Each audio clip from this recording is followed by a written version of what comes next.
वहीं कश्मीर में नमाज अदा करने को लेकर आए एक नए सर्कुलर पर महबूबा मुफ्ती ने मरकजी हुकूमत को घेरा है। ये खबर तफसील से देखिए। महबूबा मुफ्ती ने एक बार फिर मरकज पर कश्मीर के मुसलमानों से इम्तियाजी सलूक का इल्जाम आयद किया और कहा कि मस्जिदों में नमाज पढ़ने से रोकना एक खास तबके की बेहुरमती है।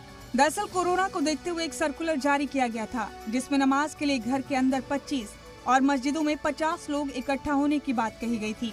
सरकार के इसी सर्कुलर को लेकर महबूबा नाराज हो गई और ट्वीट कर मरकज पर हमला बोल दिया। कश्मीर में मस्जिदों और मजहबी मकामात पर लोगों को नमाज पढ़ने से रोकना एक खास तबके के जज्बात के लिए भारत सरकार की बेहुरमती को जाहिर करता है, खासतौर से ऐसे वक्त में जब पार्क और अवामी मकामात खुले हैं और दिन भर बेशुमार भीड़भाड़ वाले सरकारी प्रोग्राम मुनक्किद किए जाते हैं। हालांकि वक्फ बोर्ड ने सरकार के इस फैसले पर कहा था कि खास दिनों पर नमाज के लिए मस्जिदों में भारी भीड़ पहुंच जाती है जिसे काबू करना मुश्किल होता है। ऐसे में किसी को नमाज के लिए रोकना ठीक नहीं।